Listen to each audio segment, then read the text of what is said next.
This is Morning Juice. Sports, insight, and great storytelling.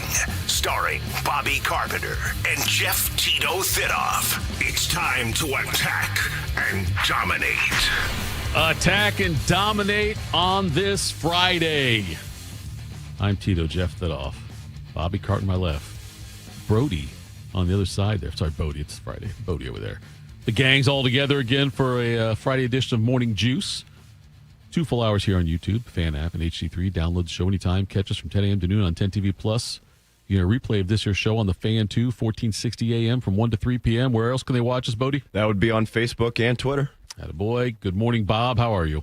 I'm doing great, Thitoff. Never been better. I think that's an exaggeration. Oh, it definitely is, but it's all right. That's good. Yeah, you know what? I told David Singh-Manusin, IGB, found out yesterday that I played in the NFL. I was like, I looked over at him like, serious, Clark? I mean, like, he just realized yesterday he found out. He's like, yeah, man, I heard you were pretty good. And I was like, what did you think that I was doing here all the time? You think like Ryan just let me come in and hang out? Like, that's outstanding. I just wander around here? Like, did you feel more insulted or older? Well, I knew that, listen, I get it. It's 20 years removed. Right. I'm these guys' parents' age, and that's fine. But, you know, they do have some stuff like on the walls and some things, and like there is some – they've updated a lot of all the imaging and branding to like when Urban was there, and now even more so when, you know, a little bit when Ryan's been here. So I get all that, and I understand it. But I like kind of looked over, and I was like, I'm not saying I was great. I was like, first round pick. He's like, really? Yeah. In the NFL? And I was like, yeah, we had 5 my class. It's the most they've ever had here in school history. It's like, did you guys win the national championship? I'm like, we did my freshman year. Senior year probably could have. Lost 2 games that we probably should have won. Can't go back and undo those. And kind of outlined some of that and some different things. And he like was like, it's full deal because you changed my life. Because I told him to smile more. I go, when you smile more, you'll just naturally be happy. Don't be an idiot. Don't be an idiot. Well, that's he's like, you changed my life. I go, when you smile, you're happier. You always look so serious. I go, love what you do, man. Enjoy it. I go, one day it'll be gone. So that conversation spilled into that other deal. And then feels like we should revoke his scholarship, doesn't it? No, listen, I'm an old man. It's fine. I'm not. We had a good little talk on it, and it was great. And I gave him a little bit of Ohio State history. He's from Jersey. Like, he's not from here. And even if he was, it was 20 years ago. So I get it. Like, I'm not that, you know, arrogant to think like that where they're pulling up film from back then. I was like, bro, I played for Walt in Detroit. It's like I thought maybe I'd talked to you about that before, but either way. I don't know what was the basketball movie with Samuel L. Jackson? Coach Carter was. Yeah. I think you could have pulled. I haven't seen the movie. I've seen the clip though. If you're worried about, my credentials are right behind you on the wall back there. You could have done that. I think, right? Maybe. I mean, that's been not a great moment. I just laughed. Yeah. But he was like, "You changed my life with the smiling." I don't even know. And then he's like, "Yeah, I heard you played here." Did you tell me your dad played the NFL too? I didn't even want to get. I would have gone into that too. I would have gone that far. Yes, I would have done it. You know, it's what it is, and it's fine. Like I said, I'm not offended by it. I'm happy that me telling him to smile more and quit looking so serious all the time. My guy, he's like, it's a serious game. I go, it is, but it's also a game. So enjoy while you do it. Smile, and you'll be in a good mood about it. So I would say, Bob, that probably brought you a certain level of satisfaction that you changed his life and had nothing to do with your playing career or your credentials, you know. Yeah, I mean, the fact that you took I should have said the fact that you listened to some random guy you thought was just wandering around. just some muscle-bound meathead out here. Some hobo. I was like, bro, I'm 42 years old. He's like, you look pretty good for 42. I'm like, thank you. Feel good. Yeah. Feel good about that. Did he say, oh, my God, do you know AJ Hawk? Did he say that? I didn't even get into all that. I was like, well, I mentioned, because he was, you had 2 linebackers in the first round. Oh, yeah.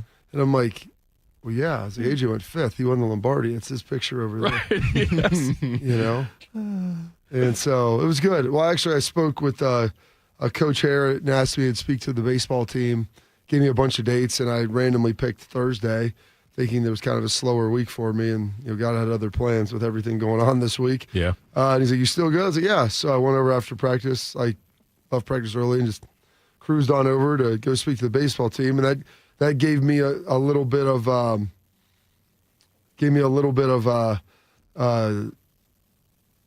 content, if you will, to open up with. Oh, yeah, there you go. Right. Have a little levity to start with. Right. It's like he Isn't it funny how it introduced all my works stuff. sometimes? I'm like, it's amazing. I was like, Coach Hare's more my age. I was like, well, I did play here. It's been a long time. I was like, I'm Swish's age around there, that guy in the back. Right. And that stuff. So it was funny. It provided a little levity for me. And it's a constant reminder that the train is always moving. And it's okay. And it's like I said, I'm not offended by it at this point, and it's all good. You mentioned A.J. Hawk. He will join us today at 7:40. Lee Sterling joins us at 6:25 to get his picks. Morning Juice sponsored by Riverside Bank in Dublin and Event Risk Elite Protection. CBJ in Vancouver tomorrow night at 10 o'clock. Cavs in Washington tonight at 7. NBA Cup. Oh, it's right. NBA Cup. I forgot about that. Try not to let the floor make your eyeballs bleed. I will. I figured out a way how to not let that happen. Don't turn it on. I don't turn it on. Broncos over the Raiders last night in an offensive firestorm, 10-7. What an ugly game that was. Glad I didn't waste time watching that entire game. Ohio State and Purdue, obviously, tomorrow. We'll talk some about that. But first, though, Bob, let's do some Today in History. Time to get smarter. Morning Juice presents Today in History. Here's your professor, Bobby Carpenter. All right, General, do your thing. Make me smarter. Oh, boy. It is Friday, November 7th. It was a chilly day, a little crisp day outside. 311th day of the year, 54 days remaining in this 2025. This date, 1893. Women in Colorado granted the right to vote for the first time. They were the second state that enacted that and the ability to do it. This date, 1910. Wait, ask me the first one. No, I didn't want to throw that out there because I didn't look it up. So I think maybe I did yesterday, but either way. This date, 1910, the first air freight shipment was made. You want to take a guess, Thitoff, on where it left from and what city it went to? 1910. 1910. Probably not a very long one. It probably isn't. She said. New York to Philadelphia. Come on, man. Why are you going to give that East Coast bias? I don't know. Okay, so I'm going to ask you. It's 1910. Right. All right. I think we'd only been flying for a hot minute. Right. Do you know who the gentlemen who were first in flight? They were brothers. They were right about it. Yes. All right, that's good. The Wright brothers. Yep. You know their first names? I believe it was Orville and Jenny. Jenny? Was Jenny Wright and Forrest Gump? Is that her last name? I don't know. That was her first name, I think. Jenny was the first name. I don't. Orville and Wilbur. Wilbur. There you go. Two iconic American names. Now, where did they hail from? Well, they're from Ohio. Yes. What part? They're from down there in the Dayton area, right? Okay, down there in the Dayton area. That's true. They actually have an Air Force base called Wright Pat. The Wright would be, I think, indicative of the Wright brothers. I've never looked that up, but I've always kind of just assumed that to be the case. Robin Wright's the name of the actress that played Jenny. Okay. That's what it is. There you go. Okay. So they're from Dayton. Right. And so what's another major metro area? I say Columbus. That's a good guess. First air freight shipment from Dayton to Columbus, the Wright brothers and the department store owner, Max Morehouse, were able to set that up. So how about that? Dayton to Columbus. That makes sense. Philadelphia. But North Carolina says they're first in flight. Because they flew in Kitty Hawk. It was windier down there, is what I've been told. Yeah. This date, 1916. Woodrow Wilson is reelected as president. How about our guy, Woody? I will say 26. Oh, add two more. Gosh, look at this guy. 28. Jonathan Wells. Marshall Falk. Marshall Falk, even better.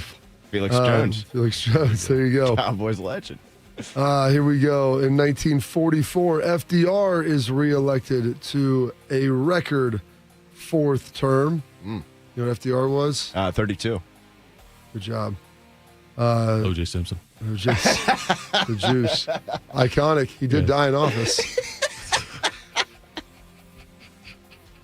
God rest O.J.'s soul. Exactly. Hey, Twitter world. God, I miss those. Happy Father's Day. It's just a shame that he never got to find the killer. I don't think he ever stopped looking, though, Bob. He did not. This date, 1967, the Public Broadcasting Act of 1967, helped create the Corporation of Public Broadcasting en route to PBS. And then this date, 1972, re-elected in the largest landslide at the time, Mr. Richard Nixon. For 36 months, President Nixon has been working for the passage of his federal revenue sharing program through the Congress. The purpose of the bill is to share federal money with states and localities so that property taxes can go down. And if anyone tries to change this goal, the president doesn't buy it. We don't have any assurance that if we put federal money into that reform, that property taxes are going to go down in the localities. Well, then we won't accept it. The whole purpose of this is to get property taxes down. The purpose of this is not to increase the budgets for local officials to continue to raise property taxes. That's what I thought you said. And unless you put the heat on these local officials, they'll just take the money and pour it into all their pet projects and not get the projects. That's what's happening. It's not the way it's going to be. Okay, good. It's not the way it's going to be. That's The pretty. president is determined to do something about property taxes. That's why we need President Nixon, now more than ever. That's pretty great. Like just a little faux meeting there. What number president was Nixon? Oh, Old Tricky Dick. let's see here. I got to go backwards a little. Forwards. Let's see. Go backwards to go Gotta forward. go back. Go Divided by forward. 60. Like McConaughey. 37? Good job. Nice. Good job. Look at that. I had to go Kennedy dead, How many is that now? LBJ, and then, Yeah. Nixon. Can I read that? There you go. This date, 1991, a announcement that shocked the sports world, kind of the world in general, but probably not Donald Sterling. Magic Johnson announcing he is HIV positive and will retire. First of all, let me say good late afternoon.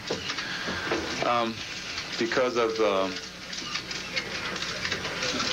HIV virus that I have attained, I will have to retire from the Lakers today. I just want to make clear, first of all, that I do not have the AIDS disease, because I know a lot of you want to know that, but the HIV virus. My wife is fine. She's negative, so no problem with her. I plan on going on, living for a long time, bugging you guys like I've always have. So you'll see me around. I plan on being with the Lakers in the league. Hopefully David will have me for a while.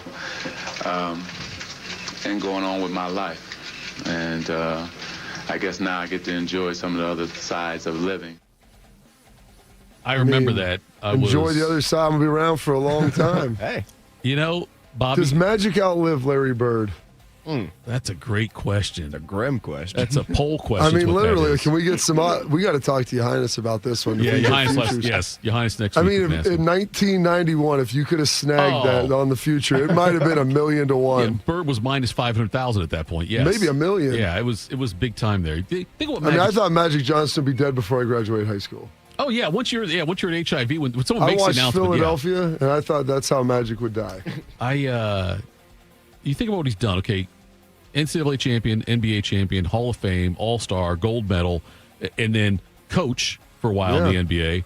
Talk show host, which was awful. No, Magic Hour? Yes. Magic Hour was magic. Announcer, he did color for NBC, was terrible at that.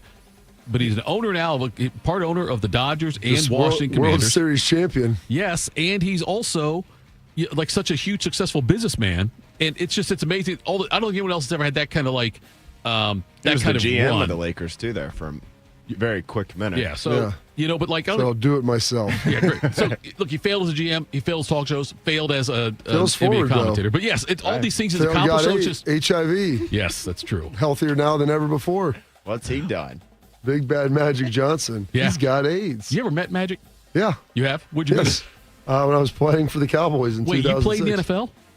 Yeah, that's Okay, you met amazing. Magic then, huh? Revelation. Yes, he came out. I think it was my rookie year. Yeah. He came out, and first of all, I was amazed at how big he was. Yeah. I mean, I knew that he was a 6'9" point guard, Right. but not only that, his girthiness. Yes. Yeah. He's a very thick guy, and Yeah. if you would have told me also in 4th or 5th grade that I would have just shaken the hand of somebody who had HIV without even thinking twice about it, I don't think I would have I wouldn't even want to get close to that person. Right. About COVID, I mean, we're talking about 6 feet of proximity. Like, don't breathe on me, don't whatever. I mean, Magic Johnson was there, and he was so charismatic. Like, he's walking through, I'm shaking this dude's hand, right now. I mean, without even thinking twice about it. I remember walking away thinking, he's got HIV. And I didn't even that didn't even cross my mind as I was around him. And just because of how healthy he looks. Yeah. And that was almost 20 years ago. That was in 2006. Wow. I mean, the future, listen, that Bird Magic bet. Oh, yeah. I don't even know what the odds are. Let's see. We got to see if we can find that somewhere. I'm sure the Highness has got it somewhere in the dark side of things. Porchview Farm says Harper's Ferry has a ruler with the presidents. I should send Tito one. Might help you. That would show the different. That would help. Yeah. Maybe a yardstick, but that still only gets you to 36. Yeah, it would. Yeah, if it's one every inch, maybe it goes a little. Maybe it's. And that was who right before? What's that? It was right before Nixon. Right before it was LBJ. There you go. LeBron. LBJ, LeBron James. But there we go. Yeah, but Magic Johnson, crazy, big time announcement. But what's ironic, Bodie, you probably don't remember. You wouldn't because you weren't even alive then. Correct. Yep. But he came back and then played. Yeah. Because he felt so good. Was it the next year? Yeah. So that year, 91, he made the announcement, and then he played in the 92 All-Star game that Played year in the Orlando. Olympics. Yeah. Well, the Olympics and that, and then he came back to play after that. Yeah. But yeah, he. 92, he was the All-Star Game MVP despite never playing a minute that year in the NBA. And Karl Malone didn't want to play in the All-Star game. Right, Malone was afraid to play in the All-Star game, yeah. He didn't want to get the HIV. Yeah. Yep, didn't want to get it. And he's good. Yeah. Maybe he should have, then look how healthy Magic Johnson is. Hey, maybe he would have won an NBA championship. Maybe he wouldn't have had those statutory rape charges. I was going to say. Erroneous on all counts. I'm sure they were. Erroneous on all counts. Just a sheer coincidence. Yes. This date, 1997, the Titanic releases its soundtrack with, it's all instrumental, the only one with lyrics, My Heart Will Go On by Celine Dion.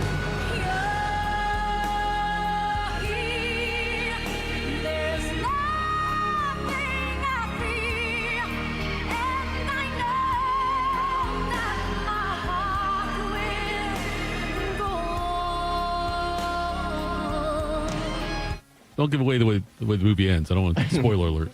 Let me, did you ever, Charlie Sheen sat down with David Duchovny. I don't know if he told you guys this. And they talked about, David Duchovny asked Charlie Sheen what his biggest regret was. Right. Have you guys seen this? Or did I remember you telling me. I feel like I remember you saying something about it. It's like, The tattoos, is that what it was? Yeah, because it's like, you can take a pill for HIV. He's like, getting a tattoo removed. He's like, that takes years. Because it doesn't feel great. Oh, man. Not totally wrong. He's we not could add wrong. Sheen to that card, too, who dies first. Sheen, Bird, or Magic. Ooh, that's good. Charlie Sheen, 60. I mean, how old are Bird? Bird and Magic are probably about 61. Bird was a senior in college in 79. Yeah. And I'll look it up before I'll get you all the ages. I bet Bird's 64 then. Larry Bird is 68 years old. Oh, gosh. Yeah, which means Magic's probably 66. My Because he was a goodness. sophomore when they beat. Yeah, he was State. young. He was a youngin'. Magic Johnson is 66.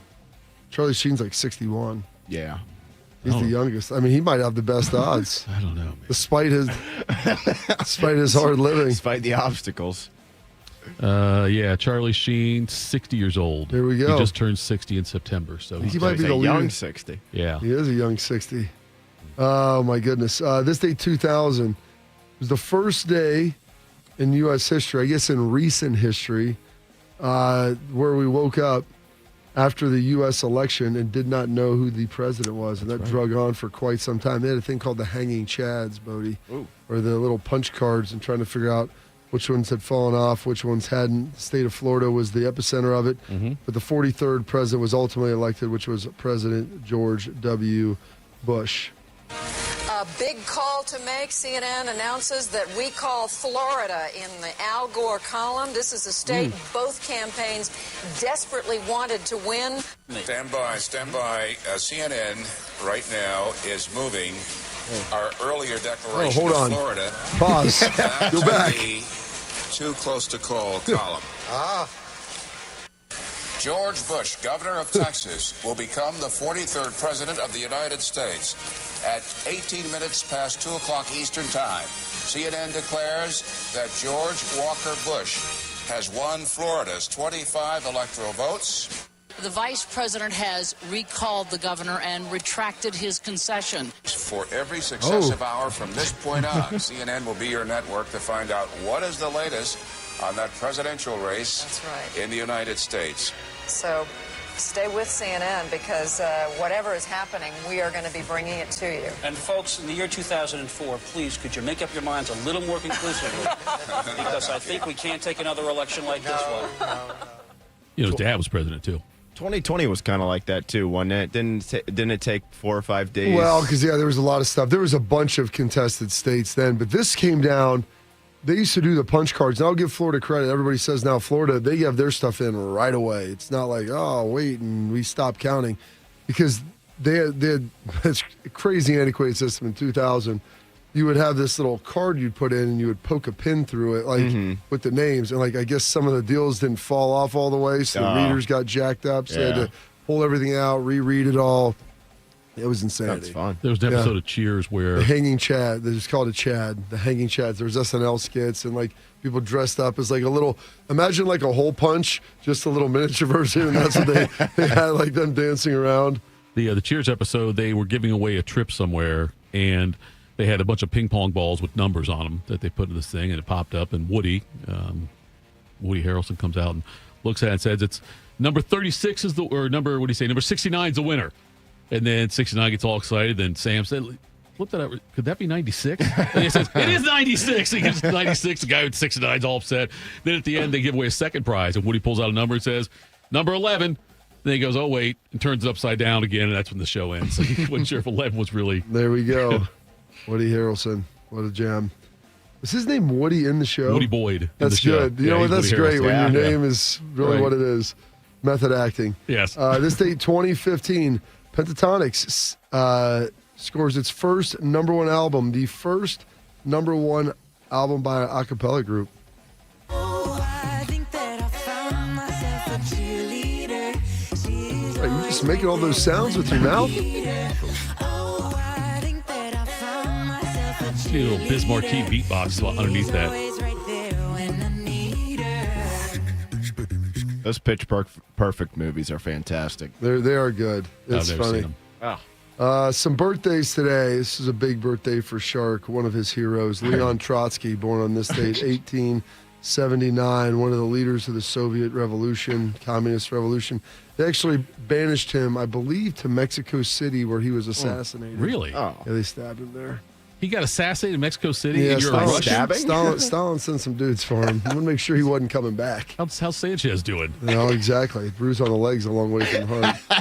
But Mark did text me. He said he's doing better. Good. Couldn't fly, but he is doing better. I don't know if you know I got stabbed. Yeah. Like, Mark, everybody knows you got stabbed, Mark.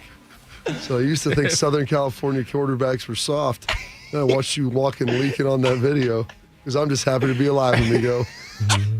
I'm dead serious. He said amigo to you? Yes.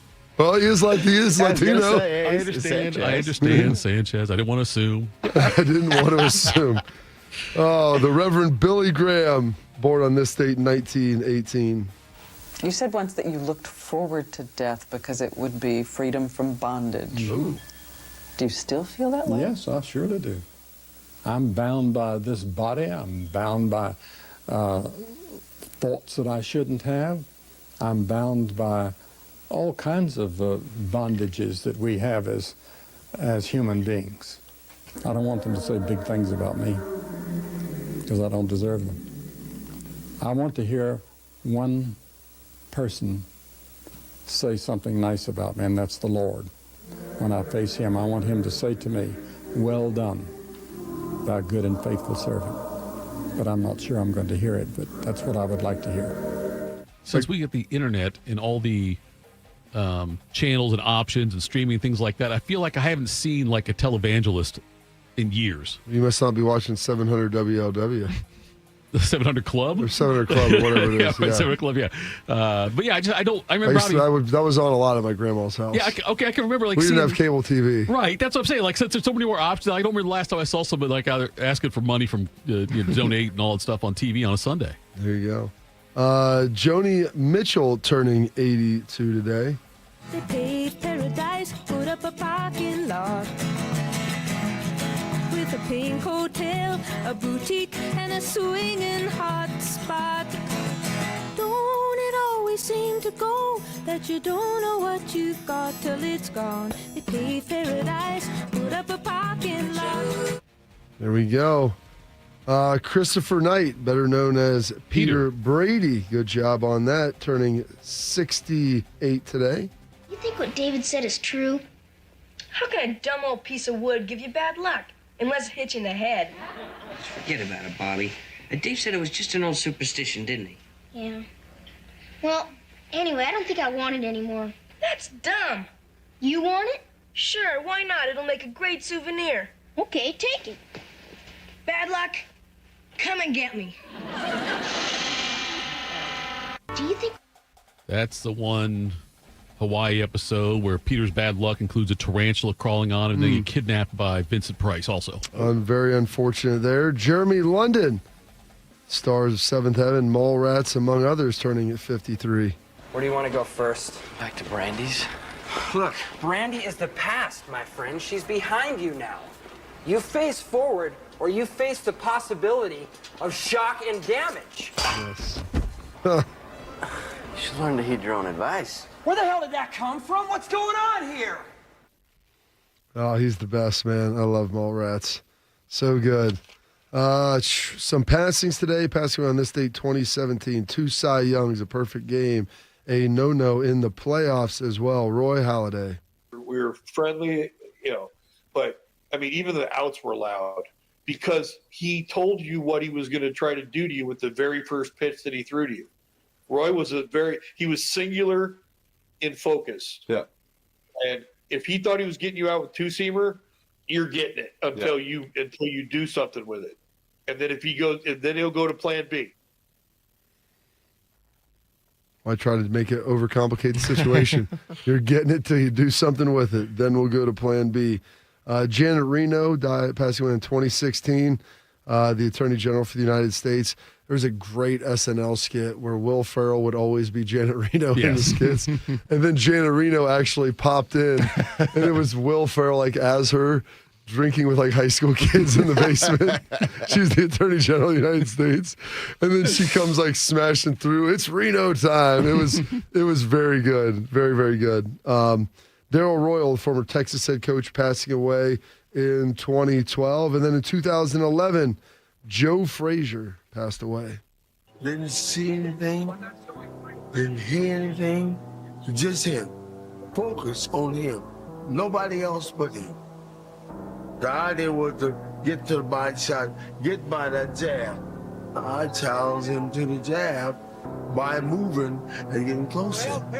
Because I know if I just touch him one time, the left hook, he was gonna know about it. He said, "Don't you know God?" I said, "God, you're in the wrong place tonight." What a great line. Because that had to be about fighting Ali, I'm guessing. I'm sure it was, yeah. I mean, there's no other boxer I can imagine that would have that statement during a fight. Where do you put Joe Frazier in your pantheon of boxers? I think he's as far as among heavyweights, I'd say he's top 7 or so. I think among heavyweights, I think that you've got to have Ali and Tyson up there. Obviously, Larry Holmes, Rocky Marciano. Every time we talk about someone up here, Rocky Marciano. Yeah, I put Frazier. Foreman in there as well. Yeah, Frazier above or below Holmes? I put him below Holmes. Okay, I put him below Holmes. And then finally, passing on this date, 1980, the King of Cool. You know who that is, Thitoff? In what year? 1980. The King of Cool from 1980? Yeah. Passed away? No, I don't know who the King of Cool is. The legend Steve McQueen. Oh. Steve McQueen was born on March 24th, 1930 in Beech Grove, Indiana. He is known for being an actor and a race car driver. He was called the King of Cool. Some of his biggest movies are The Thomas Crown Affair, Bullet, The Getaway, and The Great Escape. He had a tough childhood. He lived with his grandparents, and he was later beaten by 2 of his stepdads. He would run away and get into trouble. He was dyslexic and partially deaf. After being honorably discharged from the Marines, he studied acting. He would race cars to earn extra money. He loved drugs, alcohol, and cigarettes. He was arrested in Alaska for driving while intoxicated. He loved women, and women loved him. He insisted on doing most of his own stunts. He was a pilot. He trained in martial arts with Bruce Lee and Chuck Norris. He was paranoid after it was reported that his name was on Charles Manson's hit list. He had mesothelioma, which is a lung cancer that usually comes from asbestos exposure. He was married 3 times and had 2 children. He died in 1980 from heart failure after having surgery to remove tumors in his abdomen and neck. He was 50 years old. Gone too soon. Rough childhood, though. Yeah. Steve McQueen, the legend. Some holidays and observances for this date. It is Fountain Pen Day, International Merlot Day. How about that? Love Your Lawyer Day. There you go. National Gin Day. National Jersey Day, which is always the first Friday in November, and Notary Public Day. And those historical events, your birthdays, your passings, your holidays, observances for this date, Friday, November 7th, the 311th day of the year, and 54 days remaining this 2025. Well done as always. General Lee Sterling joins us next to give us his picks on the weekend. We'll do that in Morning Juice. Bobby Carpenter here with the Riverside Bank of Dublin Sports Money Report. NFL revenues were at an all-time high in the latest fiscal year, with the league racking up a staggering $23 billion in total revenue. They sent around $416 million to each of the 32 franchises. That's up nearly 9% year over year. Chuck Moore, CEO, and Travis Sanders, president of Riverside Bank of Dublin, talk about how the NFL model correlates to local banking. It's kind of weird to say, but the NFL model is similar to working with your local bank. Just like the NFL returns profits to its teams, by working with a locally owned bank, deposits are returned to that community in the form of business and consumer loans. It's a reinvestment that benefits the area in which we all live. It is a total win-win for the community, the depositor, and the bank. Stop into our branch and see what a difference we can make together. Tune in every day for the Riverside Bank of Dublin Sports Money Report. Visit their office at 6300 France Road in Dublin or online at riverside.bank. Member FDIC, Equal Housing Lender. Once there was a man who couldn't stand. A mom who couldn't wait. A scientific community that said it couldn't be done. And then you. And then I. And then we. Brought neuromuscular disease into screaming color with the Muscular Dystrophy Association. For 75 years, our voices have thundered through the halls of Congress.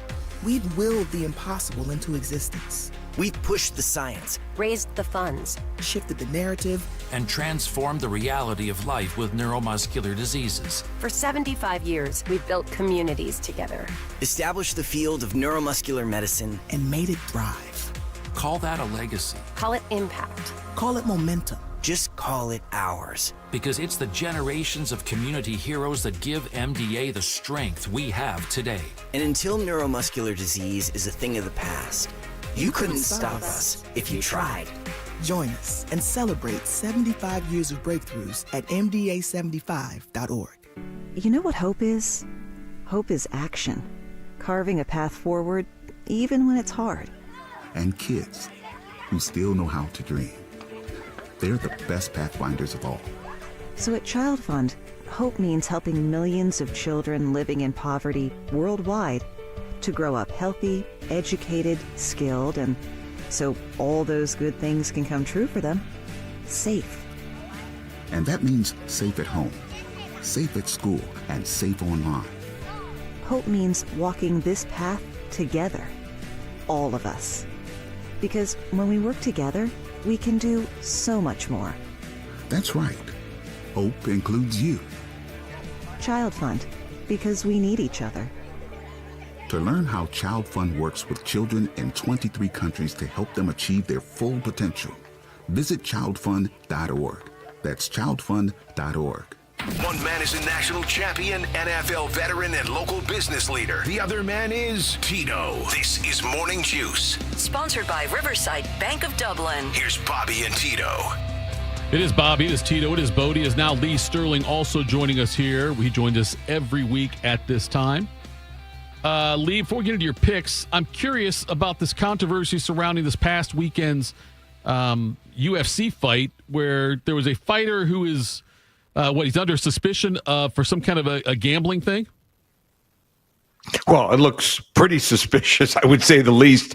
It was so suspicious that the UFC released him the next day. And what happened was, and what made it so suspicious, not just they were betting on his opponent. His opponent was a 2-1 underdog. In the hours leading up to the fight, he went from a 2-1 underdog to actually a favorite. But the biggest thing was the bets that came in on his opponent, Yadier Del Val, to win in the first round. And Isaac Delgarian, who is reported to have possibly fixed the fight, he had never been taken down before. His failed attempt to try to take down Del Val was absolutely pathetic if you watch the fight. And then he gets rolled over and choked out. And there was so much money bet on Del Val to win in the first round that it went from a plus 950 underdog for Del Val to win in the first round for him to be actually almost a favorite. So it was sad to watch something like that, and probably could have been averted because from what we're hearing, Dana White was notified before the fight that something like this was about to transpire, and he had seen the odds and seen all the money, millions of dollars come in on the underdog to win in the first round, and he didn't do anything. So real black eye on the UFC, just like what's going on, in the NBA. How'd you know he picks last week? And then also I wanted to talk to you about Indiana Penn State and if this could be a trap game for Indiana. It went 2-2 here on the show. Overall, 6-4 for our clients. And this week during the week, having a real big week with Maction. Everyone loves Maction. Got to have some action during midweek. So actually noticing the crowds are a little bit bigger than they've been the last couple of years. Maybe not as cold yet, so maybe that might be part of it. And a lot of these races in the MAC, both divisions, are unsettled yet, so that's fun. Still waiting, obviously, on most of the big games for Ohio State, but Indiana could get tested here a little bit. Penn State, I thought they played well in spots against Ohio State. They're no pushover. Problem was they were going for the cover. If they were going for it at the end, they might have covered against Ohio State, but they were trying just to go for touchdowns. And when that happens sometimes in the fourth quarter, that's a problem here. So I think they're going to try to run the ball even more this week here and might have some success. The game is at Penn State, which might help them. I have Indiana winning this game 31-21. So I'm going to take the 16 points with Penn State. I think it's going to be, like I said, about a 10-point game. Yeah, I feel like that line with how Indiana's been playing is a little tightly. So, yeah, it feels pretty good about that. Kind of an under-the-radar game, and, one that if Iowa can win, I mean, they're still alive to potentially make the CFP. Oregon laying 5.5 on the road. Well, you can't understate what's going on at Iowa. Much better offense this year. They've scored at least 25 points in 5 of the last 7 games, but their numbers are a little bit skewed. The 41 points they scored against Minnesota, they only had 274 total yards. It was fueled by the 3 turnovers. Second-year offensive coordinator Tim Lester, a huge upgrade with his play calling and his schemes than what in the past. But I think the problem here for Iowa is I think Oregon's skill position players and their quarterback more. Top 3 running backs average between 6.9 and 9.9 yards per carry. And the receivers, they can take the top off of a defense. And Iowa just doesn't have that. So if you're able to score quickly, a lot easier than having 10, 12, 14 play drives that Iowa has a lot. Because what happens during those drives, you get penalties, you can throw an interception, the turnover, another fumble, things like that. So I like Oregon here. As long as you can get it under a touchdown, I think they win and cover 27-16. Okay, the over-under on the number of times the sun appears in West Lafayette is 1/2, because I don't think it ever will. But Ohio State and Purdue, what do you have in that game? Yeah, so Purdue ran the ball last week. I thought that they showed some positive signs running the ball against Michigan. But Ohio State's rush defense is outstanding, and I think they'll be prepared after looking at the film there. So big plays. I mean, you saw it last week. Penn State DBs just couldn't cover the Ohio State receivers who can. Their passing game is so good right now. Julian's saying since week 3, no interceptions, 80% completion percent, number 1 in QBR. I mean, I think you let them hunt. Just keep throwing the football, attacking, and then it opens it up for the running game here. I like Ohio State big, 45-13. Okay. All right. And then a little NFL action as we look to two of the top teams in the NFC. Yep. Packers laying 2.5 against the Eagles. Yeah, I mean, Matt LaFleur and Jordan Love, some games, I mean, looks like they're just caught in the mud. I mean, just a lot of 3-and-outs. But they're one of these teams might be zigzag. They have a bad game, then they have a good game, back and forth. And a couple weeks ago looked great in the second half against Pittsburgh. Last week against Carolina, awful. I think they'll be motivated here. I think the receivers starting to get some separation, get healthy there. And I think that's the weakness for Philadelphia is their DBs. So Philly made a couple moves for their defense, but they did lose 5 guys to free agency in the offseason, and I don't think they're close to where they were last year. So home field advantage in Green Bay, I think it matters here in this game. I like Green Bay. I think they win this game here 28-24. That'll be the Monday night game. And then Lee Sterling, Paramount Sports, joining us here. How would people get your game of the week? Yeah, it looks like a stinker. Jets and Browns virtual pick 'em, but I think there's a clear right side. Just call 800-400-9741, then get the game for free. A lot going on this weekend. We have a UFC fight. Normally, we have 6 selections. We release it for like $66 or $36. How about 2%? 6 selections, $6. $1 a fight in the UFC. We've won 14 of the last 18 cards there. Football rolls on. Have what we call our NFL Sunday Golden Ticket. Get 5 selections every single Sunday for 4 weeks, just $197. And you guys were talking about a couple of points I remember. So I actually saw Muhammad Ali and Holmes and Joe Frazier fight a couple of times. My dad was a dentist, was then friends with a bunch of attorneys in South Florida who were defense attorneys, high-flying attorneys. So they would take junkets.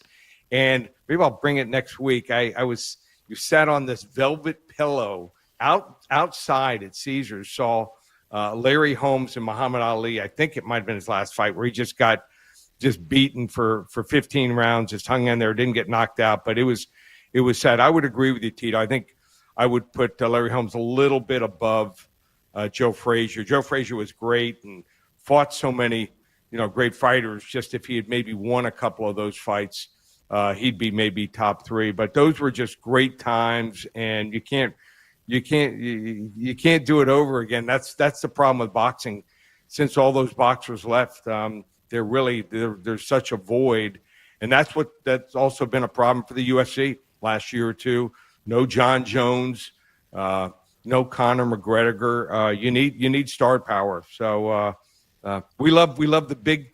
Everyone loves the big events, and those certainly were some incredible times. Yeah, I remember the Holmes fight. That Holmes, and I saw the documentary about it too, where he's like begging the ref to stop the fight because Ali was his idol, and he used to actually be a sparring partner of Ali's. And so he's like begging the ref to stop it. Ali came back one more time, I think, and fought Trevor Berbick. Was his last fight, I believe. But Holmes might have been his second to last fight. But yes, it was clear then that Holmes or Ali could not do anything in the ring anymore. It's a tragedy and a travesty, I guess, that he was out there fighting someone of Holmes' stature anyway. So.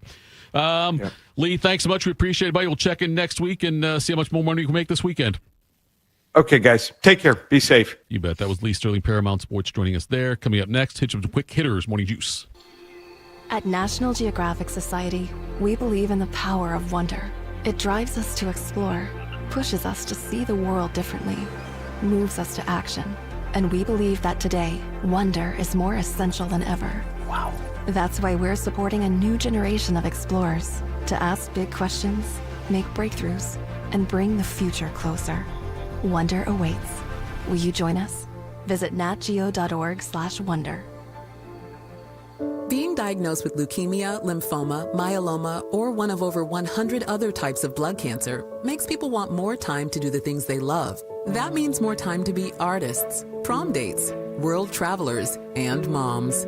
We are Blood Cancer United, the world's leading organization focused solely on blood cancer research, support, and advocacy. We do the most for more people with blood cancer, so people with blood cancer can do more of whatever they want. Blood Cancer United.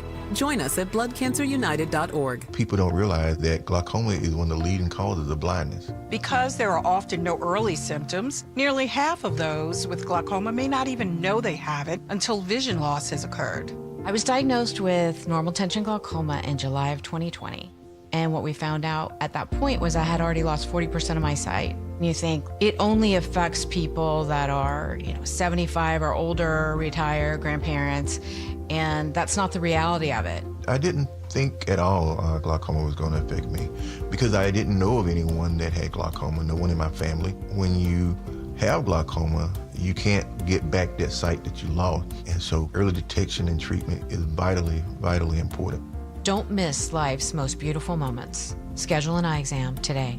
National Glaucoma Research, a Bright Focus Foundation program, offers free resources and tips for healthy vision. Learn how to protect your sight at stopglaucoma.org. Mommy, can I sit in the front seat just this one time? Please, please, please. No, not yet. But why? Because I love you, and you're just not ready yet. Now, get in the back so I can get you in your car seat, please. Putting your kids in the right seat for their age and size is an act of love. Check that your kids are in the right seat at NHTSA.gov/the right seat. Love protects. A message from NHTSA and the Ad Council. It all connects. The girl who walks for hours to bring home the family's water, the school she can't attend most days, her little brother's belly laugh, her dreams of being a teacher, an engineer, the mayor. It all connects. But at Child Fund, so do we, through everything we do, so every child can grow up healthy, educated, and safe. Because we need each other. Learn more at childfund.org.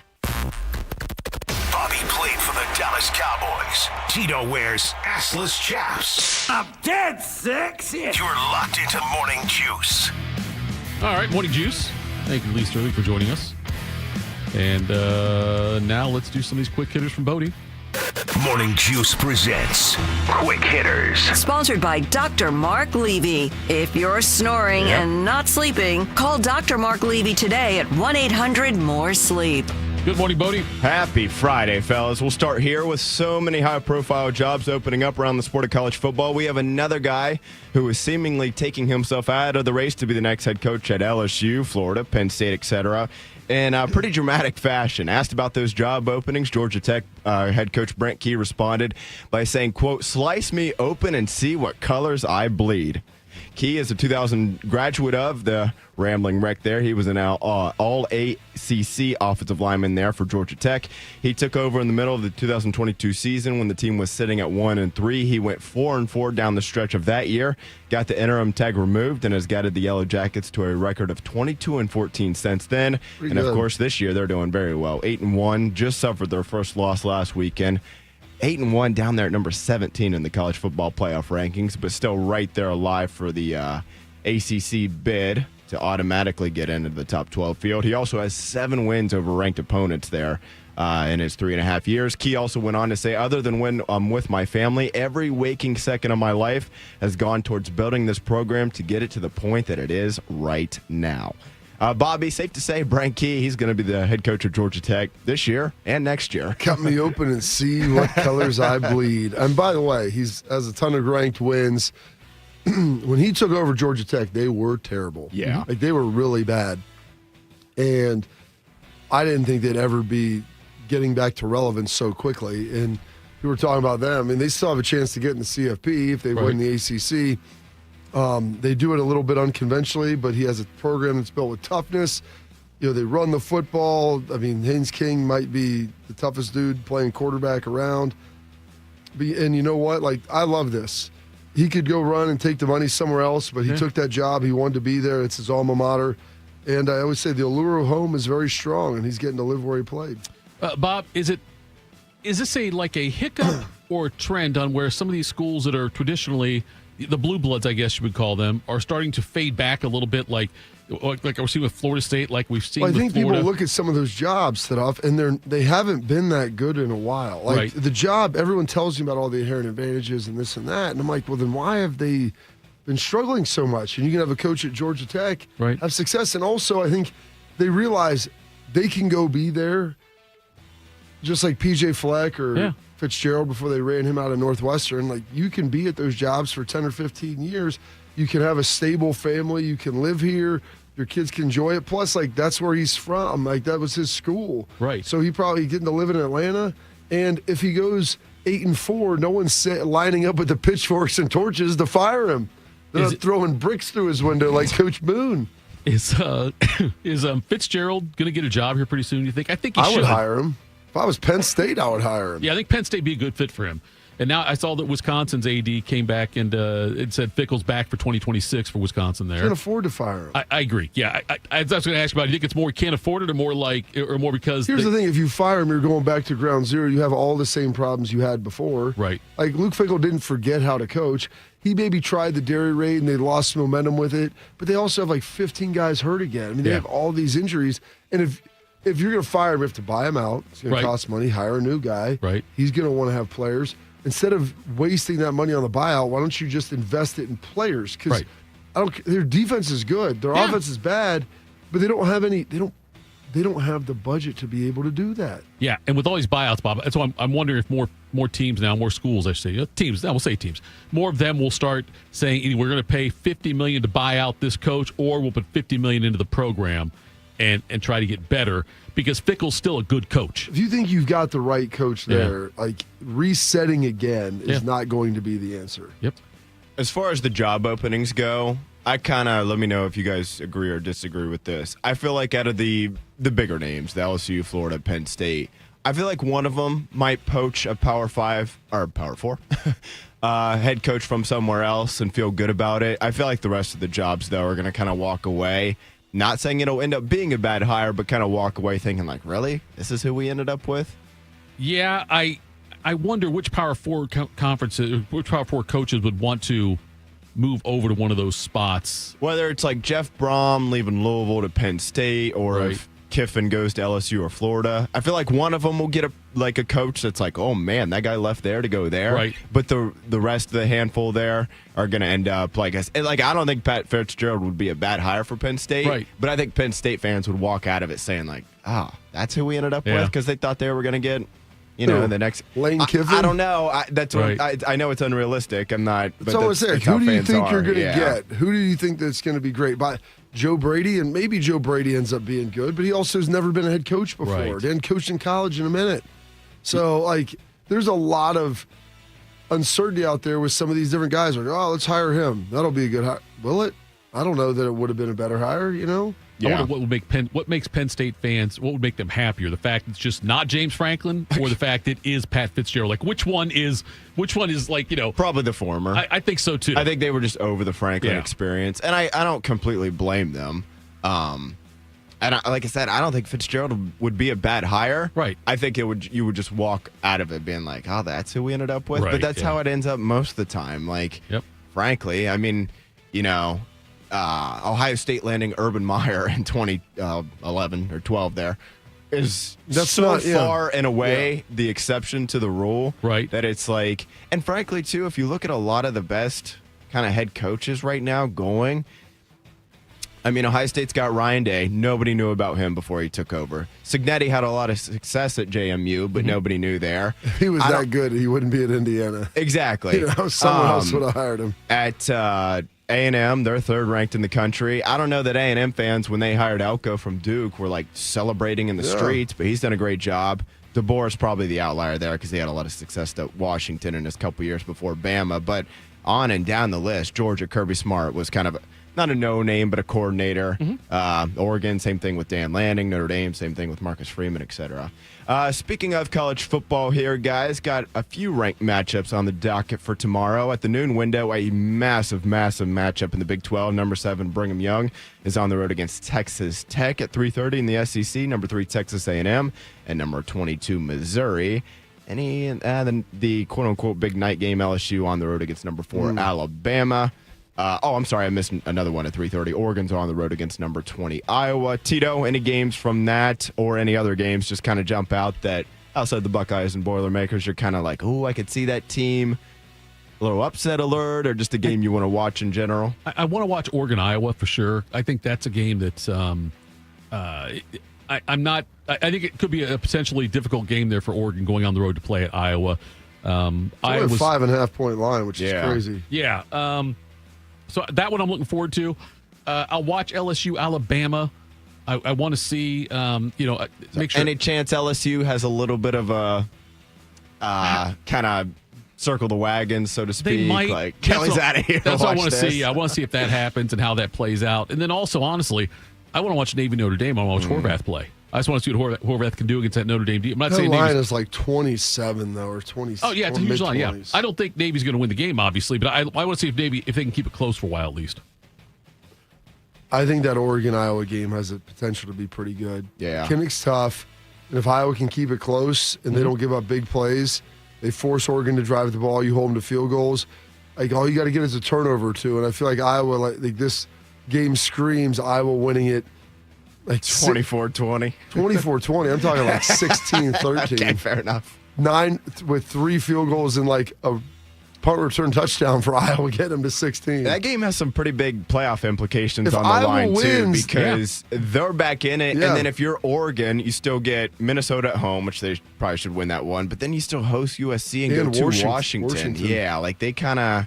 I don't know if they could afford a third loss and get No, in you there. couldn't get a third loss. But if Iowa wins, it's probably the pathway for the Big Ten to get 4 teams in, because that would catapult Iowa up. And I think there's enough respect for Oregon nationally that if they won out beating USC and Washington, that would probably be enough to get them in. Same thing for USC too, right? Yeah. They host Northwestern tonight.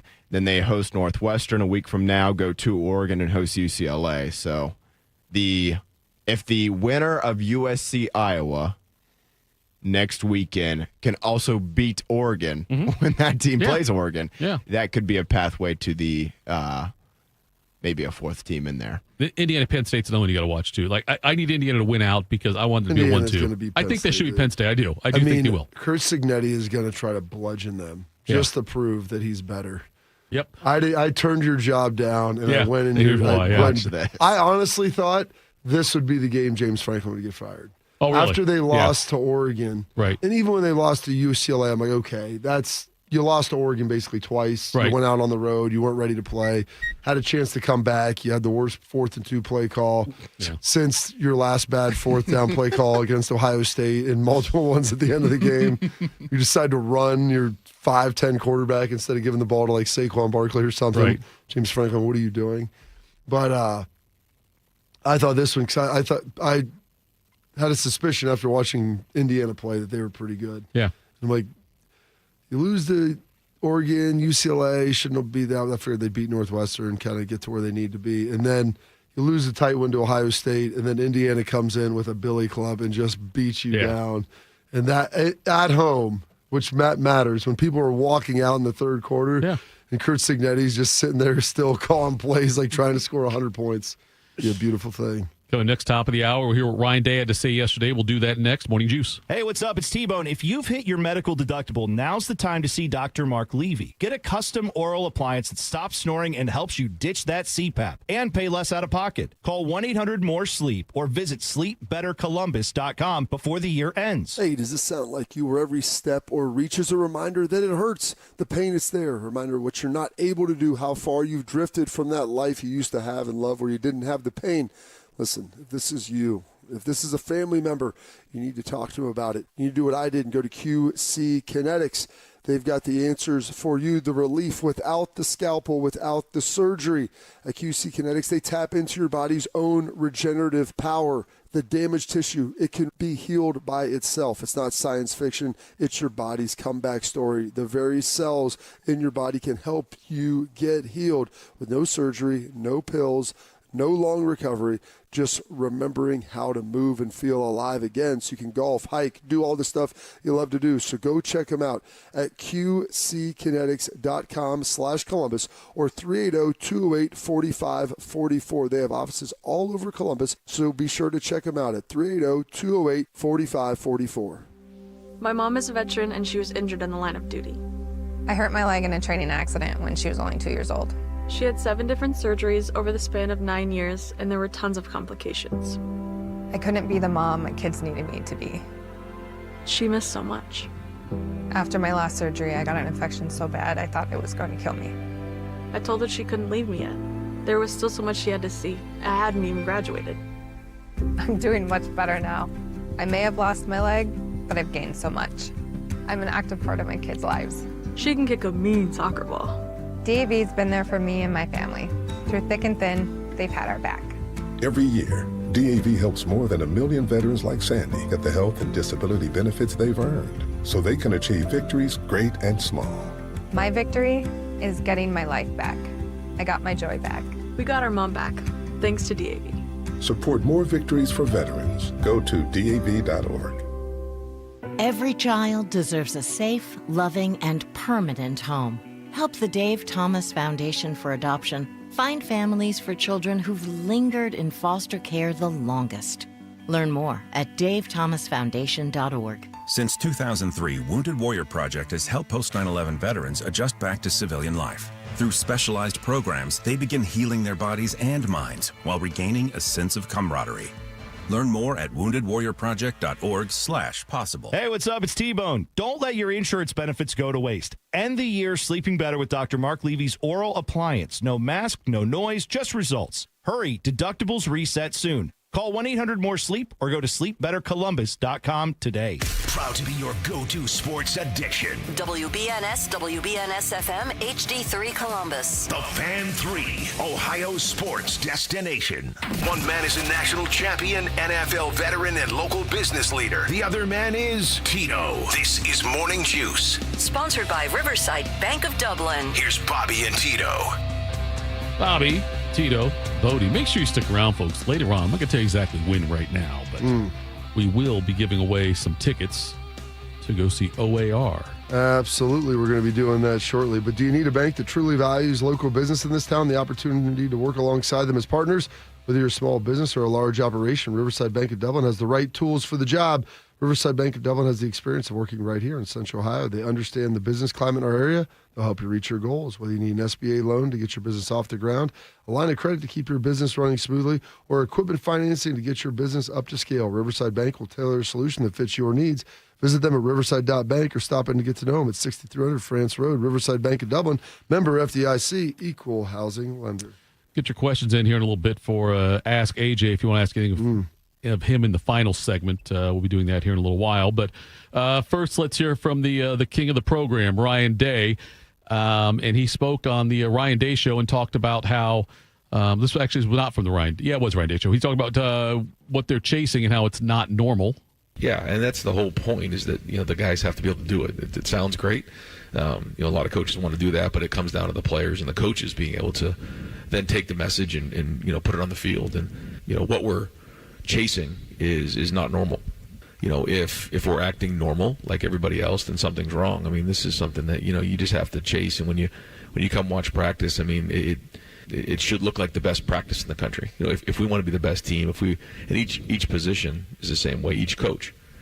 I feel like when I'm out there, coaching and someone comes to watch practice, they should go watch the best coach in America, the best, three technique in the country, the best slot receiver. Like, that's our job every day, and we have to have that approach. It's amazing, Bob, how much I feel like Ohio State's just chasing Ohio State this year. And I know you brought that up early in the year, but like, regardless of what the opponent in front of them is, I just feel like Ryan Day's got me conditioned that way now to think it's not Ohio State versus that team. It's Ohio State versus last year's Ohio State team. Yeah, it's Ohio State versus Ohio State's team last week. Yeah. And that's how they look at it. It's amazing the intensity that Ryan coaches with. I mean, it's hard, and this is what I was talking to the baseball team last night. They talked about, what are the teams that you were on? One of the guys asked a question that, you felt like the difference between the good teams and the bad teams. Like, right. good teams and teams that maybe didn't achieve what they wanted to.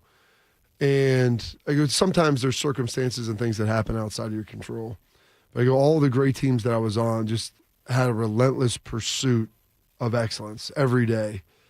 And I just come over there. I'm like, the way Ryan Day was coaching the field goal and field goal block and running back and forth, and like they're doing them the same time and just on it as if it was the most important thing in the world.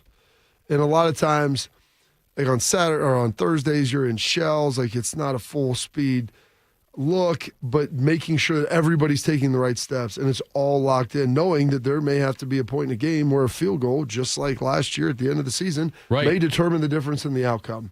I think that's my biggest concern about this team right now. The game comes down to a field. Then I'm saying he can't make it. I'm saying I'm not confident in our kicking game. I'm saying I'm not confident in our kicking game. No, but I'm saying I think it's the one thing that would make me pause for a moment if it came down to that, just because I haven't seen enough of it this year, because how damn good this offense has been, Well, they kicked a couple against Illinois, and I think they kicked them just to kick them sometimes. You need to get some reps at it, help develop it. I mean, it's tough. What do you want to do, score less touchdowns? Yeah, let's do that. Let's kick field goals on third down sometimes, Bob. Let's really get after it now. Take a knee, kick it on fourth. Do that. It's 3rd and 6. Okay. Take the knee. Yes, set it up. Bob, you said you talked to the baseball team yesterday. Yeah. And I'm curious, do you think Ryan Day's methods, Ryan Day's culture, Ryan Day's success is contagious or could be contagious to other programs within Ohio State? Well, I think that they do a good job, and you look across the board at some of the different programs and what Tom Ryan has done with wrestling, what Nick Myers has done with lacrosse. The women's lacrosse team is starting to play really well. Like the tennis team is really good. Yeah. And I know that they have a lot of conversations with Jake Dealer about how and it becomes like a best practices thing. Where Ross goes and looks at it and wow, they do all of this stuff, and this is how you have to coach if you want to be the best. And like Ryan said, I should be the best head coach in the country out there. I should be coaching the best wide receivers coach in the country, the best linebackers coach, you should be coaching the best players and trying to get the very best out of them and have the expectation that they are going to be the best, because that's how you get to be a national champion. And so that relentless pursuit done in a respectful way is what allows you to continue to improve even when you're winning. Because you're not concerned with the team you're playing. You're concerned with how good you are. And am I the very best that I did today? Did I squeeze all the blood from the rock that I could? Earl Bruce had to follow Woody Hayes. And then tell you something, buddy. Then Cooper follows Earl Bruce. Tressel restores some stuff to the program that may have been lost in the Cooper era. And then you had the year Fickell, then you had Urban, and now you've got Ryan Day. And I'm going to ask this question, Bob, and I don't know if there's a right answer for it because we can't quantify it, which makes it a great question. Is Ryan Day the most important football coach at Ohio State since Woody Hayes? Well, he's the current one, so I would say that makes it yes, because he's in the present time. I mean, just the great things. To quote Natasha Bedingfield, the rest is still unwritten. I'm just saying, the influence that he has, though. Well, he has the opportunity, like Tress before him, who got really close, played for a couple of their national championships. Urban had a couple other national championship teams, went to the playoff. Ryan kind of did it inversely, where those guys won early in their career.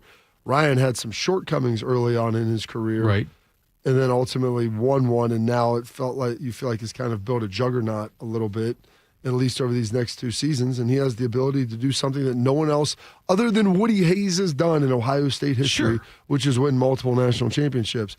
And so the fact that that is the present situation that you're dealing with, then yes, I would say that he has that opportunity. I just look at Tressel obviously had to overcome some things as well, overcome the struggles the last couple years of the Cooper teams, and to restore the faith in the Buckeye fans in the Michigan rivalry. What's crazy is, you say the last couple of years, in 1999, they were ranked 5th.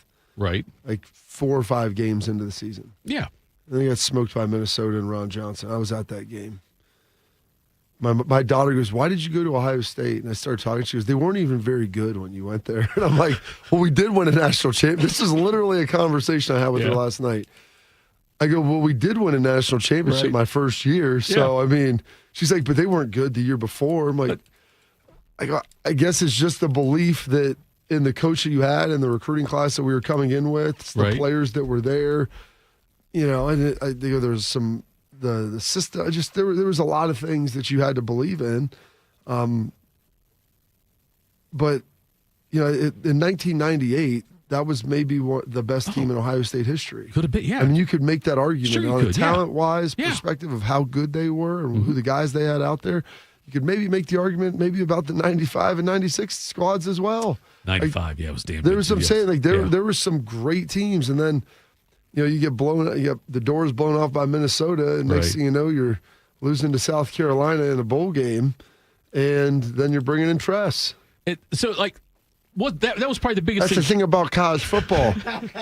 You had no idea. One day, on the show sheet one day, today, Bodie, apparently. you're drinking the wine. The next day, you're picking the grapes. I was going to say, I'd look at your daughter, Bob, and say, we weren't very good. Look around. Take a look around the rest of the sport. Well, and that was the thing. I'm like, I always thought Notre Dame wasn't very good then. I'm like, Georgia Tech was okay. Like, I wanted to go to a school that had like good academics and things too. Penn State wasn't great. It was really far away, terrible drive. Like Stanford, it was across the country. I mean, I literally had the 3-coach banger at Notre Dame, where it was Bob Davie, O'Leary, and then Willingham, who was recruiting me at Stanford like 2 weeks before, was like, hey, you remember you got to like this over there? How about you come like us at Notre Dame now? I'm like, I'm just going to pass on this because I'm not saying you're not a good coach, but I don't know exactly what's going on there right now. Surprised he recruited in the first place, Bob. I think that was his downfall. Like I look at Bob, I think Tressel's biggest thing he had to overcome was he needed to restore the importance of the Michigan game and Ohio State's ability to win that game. Restore the order, the new world order. So I think that's the biggest hurdle Tressel had, as far as that goes, right? 312 days. Yeah, well, 300, was that the number 312? I think so. I remember what the number was. Most especially in 312. I insulted him, by the way, because I asked if he gave that speech at St. John Arena. He said, how old do you think I am? It was at the shot. And I said, I get my, Bob, I'm just. I hired 2000. I understand 2001. that. I understand that, Bob. I got the years mixed up. But that was after you called me Ice. So we're not. All right, confusion happens everywhere. It does. But, Ryan Day he came in after the urban expectations where he had said it. He also dealt with things like COVID, the ever-changing landscape in college football. Ryan has had more to deal with over the first 5 years of his career than any. And that you could say that goes for a lot of coaches that were coaching during COVID, but like taking over a job and then the next year, everything getting dumped on its head. Yeah. Here's Ryan Day talking about receivers that they have to learn to be double-teamed. Once you have somebody like Carnell on the other side, it takes a lot of pressure off of Jeremiah. And so you saw that in the game. You saw sometimes they were rolling the coverage to one side over the other, but they couldn't just pick one, and I think that's a credit to Carnell and how he's playing, because, to me, Carnell's playing as good as anybody in the country at wide receiver right now. And so you got to pick your poison. And so now, you cloud over there with Carnell, and that opens up Jeremiah over here and allowed him to hit that long one the other day, which is not something that, he always gets the opportunity to do. And then the other option is you cloud both sides and cover two, and now you got to run the ball. You got to get the ball down the middle of the field. I mean, it's not that easy, but it is simple. And they all have to understand how they fit into the team and how much their teammates matter to them, because it's easy to get frustrated, like you said, when you're getting, a lot of attention to your side, and they're sort of saying, okay, what's the first thing we need to do? We're going to take away number so-and-so. And if that's what somebody wants to do, well, then the rest of the guys have to step up, and that's why we're always looking for balance. I got to believe, Bob. He says, and that's a classic line that one of my coaches in the NFL would always say, it's simple, but it's just not that easy. Right. I can tell you what to do. They're going to cloud it when we got to attack the middle, run the ball. Okay, that's the answer, but you still got to go out there and execute and be able to do it. I know it's like a constant cyclical thing where it's Jeremiah Smith facing the double coverage he faces all the time now, except when you get going against Jim Knowles, he decides to play man. But God bless him. It sets him up for the NFL even better. Shiloh always let me win. Unless it's already most of the time you let me win. But doesn't it, Bob? Isn't something like that they're going to help Jeremiah Smith in his development? Always having to deal with that when he gets to the next level. All that's what the great receivers see. I mean, you're going to see clouded coverage, rolled coverage, cut coverage, the safety coming over, like in doubling. I mean, pure doubles. Like you're going to see those things. You're big, you're fast. It forces you to run through press, get vertical, make certain that you're pressing guys' leverage, and there's going to be opportunities for you to win. But it teaches you psychologically how to handle that, where you may work your butt off for 30 pass plays, right? And the ball's only going to come to you 5 or 6. Yeah. And when it comes, you got to catch it. Right. Because those may be the ones where you weren't doubled, or those might be the ones where you were and somehow you beat it because the guy did a poor job. So those things are all there, but it just teaches you the psychological patience of understanding, like, hey, I'm not the read on this one. So I got to go win. I got to play as hard as I can, but understanding like the likelihood of me getting the ball here is pretty slim. Shady. Slim Shady. That's a good one, yes. Here was Max Clare talking. Max Clare. I didn't realize that he had a younger brother that plays for Purdue. Yes, I didn't know that either. But anyway, how he said looking at last year's Purdue team is useless because of all the turnover. We haven't looked at that at all. A lot of new faces, pretty much a 90% turnover or whatever it was. So we actually watched a decent amount of them when we played Washington because obviously the D coordinator there was my head coach last year. So, but yeah, this year, not at all from last year. So, yeah, I don't know. I imagine watching the tape, certainly you need to watch more of a coaching tendencies if the coaching staff is still there. So there's 2 things. You watch the coaches for the tendencies. You watch the players for like their idiosyncrasies of how they play, what they're good at and what they're not. And so that's what you have to kind of bifurcate that and figure out, okay, this is the general overall scheme.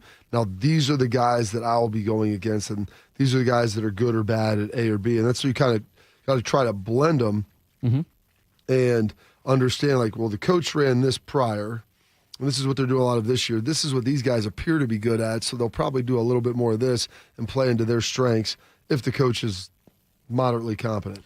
Chat's on fire after I asked about, am I off my opinion? A lot of people are saying that either Urban or Tress over Ryan Day as far as important coaches in Ohio State history. Tress for what he did. They brought up the Michigan speech here at the going 9-1 was a big deal. Yes, and how Urban came in. I'll say that like there have been very few schools. There are only 2 others to my knowledge: LSU and Miami that had 3 consecutive coaches win national championships. And so I always say that speaks to the quality of the program. Right. I mean, Earl had a chance to do it his first year. Coop had a couple of chances to do it. Like, right. You can get close, but you got to find a way to kick the door in. And so that marries together building programs, recruiting, and then also being able to coach in talent-equated games. Most people in chat, by the way, are saying he's got to beat Michigan this year they really need to get the win against Michigan. But anyway, and by the way, it's just so you guys know, and I don't know if you guys tell me how surprised you are by this. I just got a text from Your Highness. So he doesn't even have to get up early to be on our show, and he's up listening. Maybe he hasn't gone to bed yet. That's a good. Okay, there's your poll question, Bodie. Has Your Highness gone to bed yet? That's the question we need to ask people if they think Your Highness. How many other shows would read that? Like, what? That's okay. That's fine. That'd be the best part. Have a link to his YouTube page. Yes, I don't know if we can do I think Bo would appreciate that. That should be our poll question, and I'll find out on that. I think I saw one. Rothman in the background of one of his videos. See, that's quite possible. Let's do this, Bodie. We're going to give away a couple of pairs of tickets, OAR. You get 2 tickets to see OAR with Gavin DeGraw and KT Tunstall at Kimball Live Outdoors, September 10th, 2026. Awesome. Right around the corner, Bob. September 10th, 2026. Tickets are on sale today at 10 a.m. So we'll give away 2 pairs. Well, what? We kind of got to do one at a time. I don't have enough time to you don't get need to 2 do winners. What do you have to do? Just in the break, I don't have enough time. Yeah. It's only a 3-minute break. All right. We'll give away 1 set now, 1 set on the later. Way's a long way from the heart. Put your gear on. Put your gear on. Big Mo would do it. Okay, so we have 1 set right now. I will say I heard the show for a minute yesterday, and you guys were talking about Kyler Murray. Yeah. All I could think about was, what if he plays? Can he get hurt any worse? What if we don't want him to play? That's the real question. That's the thing. Think about sending you down, Kyler. 614-821-1460. 1 winner this time. We'll do a winner later on. Then coming up next, we'll tell you it's got us Juice Morning Juice. Hey Columbus, it's Lorenzo Styles Jr., Ohio State student athlete. It's football season, and just like on the field, success starts with the right game plan and the right team. That's why I'm proud to team up with Monogram Homes. They're the true custom home builder, bringing precision, creativity, and attention to every detail, just like we do on Saturdays. If you're ready to build, don't settle for standard. Go custom. Go Monogram. Visit monogramhomes.net to start building today. Monogram Homes, a builder you can trust. James Laurinaitis here for my guys at Green & Sons, the premier Kubota dealership in Central Ohio. Green & Sons has all the Kubotas you need to tackle your land and come out a winner. They have zero-turn skid steers, tractors from 18 to 171 horsepower, and also utility vehicles. My favorite is my RTV Sidekick. The best thing about Green & Sons is they've been family-owned and operated since 1970, and you will love dealing with the Green family and their winning team. Do what I did and check out Green & Sons located in Mount Sterling and Marysville or online at greenandsons.com for all your Kubota needs. I always tell people I was the luckiest guy in the world. I wanted to be an Army man or a fireman, and I got to do both. As a firefighter, my job was about saving lives. I never thought one day I would be fighting for mine. After spending his career answering the call to save others, Ken was diagnosed with ALS. Now he's facing his biggest battle, for more time. For 70 years, Muscular Dystrophy Association has been answering the call to help people live longer and more independent lives. MDA means to me hope. MDA is leading the way for people living with ALS, muscular dystrophy, and other neuromuscular diseases by accelerating research, advancing care, and advocating to empower families like Ken's. I wouldn't be living as good of a life with ALS if it wasn't for MDA. MDA is helping people live stronger and love longer. Learn more at mda.org today. What does it mean to give 100%? It means giving everything you've got, every single day. That's why the V Foundation gives 100% of every dollar donated directly to cancer research. So no matter what you give, we give 100% for life-saving research victories, 100% to making new discoveries that lead to innovative treatments, 100% to groundbreaking cancer research that could one day save someone you love. We know cancer research is working. Over the last 30 years, an estimated 4.5 million lives have been saved thanks to game-changing research breakthroughs. But there is more work to do. That's why the V Foundation gives 100% of every dollar donated directly to cancer research. We will always give 100% to accelerate victory over cancer. Don't give up. Don't ever give up. Donate today at v.org. Attack and dominate. You're locked into Morning Juice. Sponsored by Riverside Bank of Dublin. Here's Bobby and Tito. All right. Breaking a little bit of news here for you guys. Your Highness waking up. I had not in bed yet. Good. Well, listen. Wake and bake, buddy.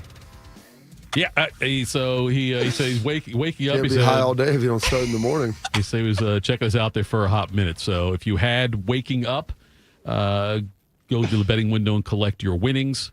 I had him going to bed. Not in bed yet. Typically, that's why then that would happen. Do we have a winner there for the those there tickets? Yes, Stephen, Tyler's cousin Eifert. All right. He wins a couple of tickets to see OAR with Gavin DeGraw and KT Tunstall at Kemba Live Outdoors, September 10th, 2026. Tickets on sale today at 10 a.m.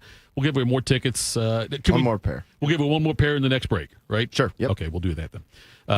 By the way, I started to tell you this off the air, but Bethesda University lost to Cal State Northridge on Tuesday. Is that a real school?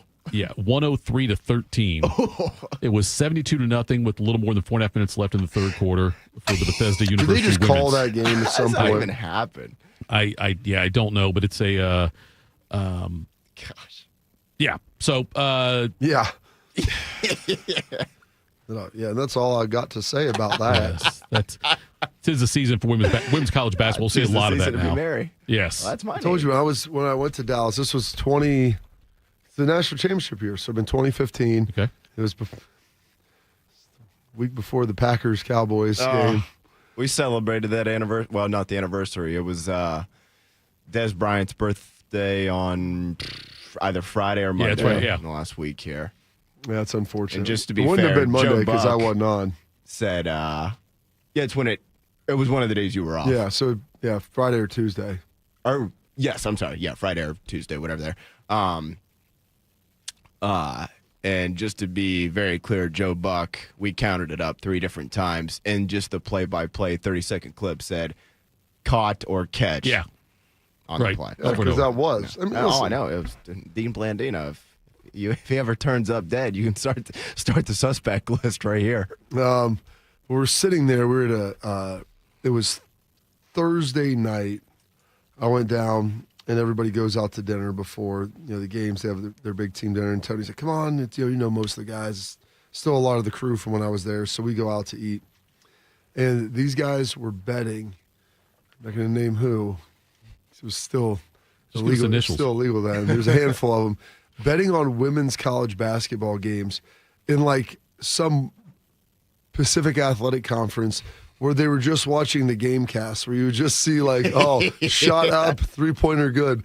And I'm like, oh, dude. And they had substantial stakes. Oh, yeah. On these, I'm talking 5 figures on these games. I'm like, how do you even know anything about it? He's like, well, I read an article on it. I'm like, you're reading like the local beat reporter, and that's what you're basing your intel on? I read the school newspaper. They press really well. This other team doesn't handle the press. I'm like, what is wrong with you? Can't even watch this game on television. Yeah. Coach after the game said, we got to work harder in practice. I really took that to heart. So I got him on the 6.5. Before you place a 5-figure bet on women's basketball, the first thing you do is check with your highness. Check with him first, by the way. And Jeffrey's middle half brings up a great point that only 5 players played for Bethesda. They could have forfeited because the team was sick. They had played the night before. Oh, was that game? That was the 103-13 I didn't game. see that score, Yes. but I saw something about that. Yeah, it was 17-0. So, okay. yes. Well, hey, look. Also, nowhere to go but up. Jeff Rimmer says if the wind blows right in West Lafayette, you'll smell the pig manure from their farm. I love that. Let's tell people what's got us juiced. What's got you juiced? Sponsored by Billiards Plus. Find your next grill and everything you need for the master griller. Billiards Plus on Dublin Center Drive in Dublin. Before you start, Bob, do we want to follow you today or not? Okay. All right. Want to make sure ahead of time. Super Juice today. Friday Night Football. Maybe a little wet tonight. We'll see how the rain looks and everything, but always excited about that. Excited for the first time to see everybody together here since Monday. So it's been a hot minute since I got to see Bodie in here with Jeff and myself. So very excited about that as well. And then last night, as I talked a little bit earlier, getting a chance to talk with some of the Ohio State baseball program and Coach Hare and the things that he's doing over there of trying to help build this great team, build these young men the right way, and sharing some of any insight that I had into their ability to do that, and trying to help them the best that I can. I think he's going to do a heck of a job here, and so very, very excited about all of that. And so that was a lot of fun. Really enjoyed it. And then we had some 6th grade basketball practices last night, and that's always a good time as well. And then we sat down and the kids watched a little Thursday Night Football and watched old Chipper Kelly calling some plays for the Raiders and looking pretty good out there, at least in the first half. All that's got me juiced. Bodie, what Schlegel's got to say? It's different now than it was when I played or when anybody played in the past. It's just different. Times are different. Kids are different. The relationship aspect, the trust aspect will always be there. That's the love of me giving everything I have to you as a coach, high GSF, to maximize your potential. There you go. That'll get you fired up on a Friday. Yes, it will. A little bit juiceless about this, guys. Very devastating news. Yesterday at 4:05 p.m., Rockstar Games tweeted out, "Hi, everyone. Grand Theft Auto 6 will now release on Thursday, November 19th of next year. We are very sorry for adding additional time to what we realize has been a long wait, but these extra months will allow us to finish the game with the level of polish you have come to expect and deserve." When was it supposed to be It done? was supposed to be out next May. Now we got pushed all the way back to September. Tito, when is Artie's birthday? I'm a pharmacist. October 18th, 2016. Yeah, I can always get it's either 16th and 18 or 18th and 16, but it's October 18th, 2016. Okay, so that could be a good slightly absolutely. early 10th birthday present. He'll be closer to 10 than he is 9 at least at that point rather than May. So at least you got that going for you. But when I saw that, just broke my heart a little bit. What has me, I don't know, juiced in a good or bad way, I guess. I'm curious to get your guys' thoughts on this. We got an email yesterday from Greg in engineering, and then I saw it this morning when I walked in. We now have a dump button on HT3. We do? Nice. Yes. Is that thumbs up, thumbs down? I kind of like the free will that, whatever happens, and it just goes over the air. And there's no stopping it, but now it's sitting right there looking at me, so anybody I feel placed obligated. a bet that I would get fired for saying a cuss word, now odds went down. Those tickets are now void. I would think those tickets are voided now. I think that's fair. Now I think I'm safe as far as saying something, a one-word thing that might get Unless me in you trouble. say something for more than 16 seconds in a row. Oh, this is I need that for my life. Are you kidding me? You'd be in good shape there. Marriage would be so much better. Last but certainly not least, I'm making a little trip up to the Holy Land tomorrow night, South Bend, Indiana, between the Naval Academy and the Fighting Irish. Taking a peek at the weather, cold and rain. Yep. So I'm not super juiced about that, but as long as we win, that's all I care about. So just to get up there for that, and then hopefully look better than we did last week against Boston College. So just to be going to the game Saturday, and then I'll be off Monday, so I'll be back in here with you guys on Tuesday next week. Tito, what's got you juiced today? Your Highness joined the chat. Oh. Is he? Yes. Shut up. Yeah. He said his first chat ever in our chat room, 420 only comes twice a day. Good for him. That's outstanding. God bless him. Yeah. Let's see what's got me juiced. The football weekend will be fun, I think. Artie had his first basketball practice last night, and he has a practice again tonight. I'm excited about that getting going again. Daughter's got a swim meet this weekend. I am. He doesn't take my coaching very well. I tried to tell him, Artie, you're carrying the ball every time. Dad, that's how they do it in the NBA. I know that's how they do it in the NBA, Artie. You're not Kyrie Irving. So. Right. So that's my struggle this year is getting him to not do it. And him say, Dad, I wasn't doing it. I said, Artie, you were doing it. He said, but they do it in the NBA. Whatever. Goal line. Now I'm getting angry. Now I got dumb buttons. I'm about to say something I shouldn't say. Anyway. Juiced about, the college football weekend, the NFL this weekend and everything. It's a great Sunday night. We'll have the Steelers and Chargers. Monday night, we get the Packers and Eagles. It'll be a lot of fun. So I'm excited about all that. Bob, when you mentioned the Chip Kelly thing, do you think the money, I get it, highest paid, a lot of money got paid to go to Vegas. Do you think if he had a do-over, knowing what's happened, he would have stuck it out here for another year as an OC and then maybe gone? I don't know. Maybe not. I mean, I think he likes coaching out there with Pete. Mm-hmm. And I don't think it was a 1 year proposition, if you will. Like, I think they knew that they weren't going to be great this year. Now, would they know that they're going to struggle like this? But there are flashes of some good in that team. So, yeah, I think that he would have probably done the same thing. I mean, that's not speaking for him, just trying to figure that out. On the flip side of that, not the flip side of that, because it really has nothing to do with that, but I thought about this question, too, when we were talking about Wisconsin and Fickell. Do you think the year that Fickell coached here, when he filled in, it's got the interim head coach thing, do you think that was good for him or bad for him? You got any experience is good. Yeah. New experience, you're going to learn from it. I mean, was he probably ready? Like, the problem is, I think he may have been ready to be a head coach at that point, not under those circumstances. Yeah, it was a really tough situation. He came in, he inherited a team where the best 4 players were not a part of the team for at least 5 games, some of them 10. Right.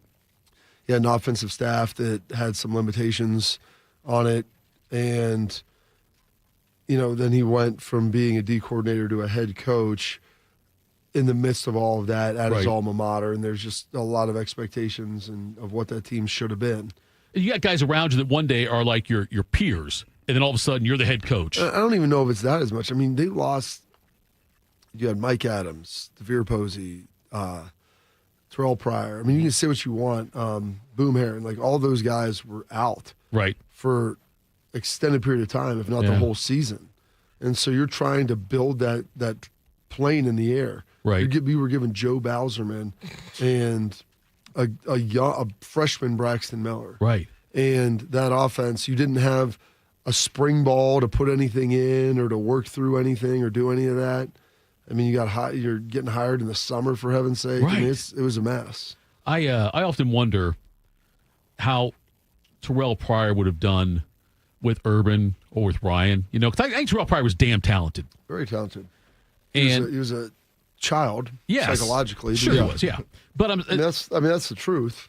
He had been enabled to be that too throughout the entirety of his life, and then he was enabled a little bit with that at Ohio State as well.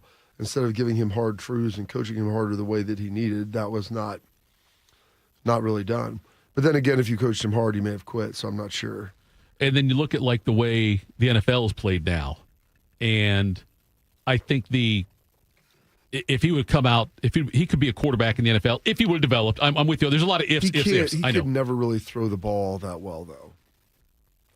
I know there was a big sticking point. They tried to work on it for a while. You know, Listen, I mean, you can't teach a pig to sing.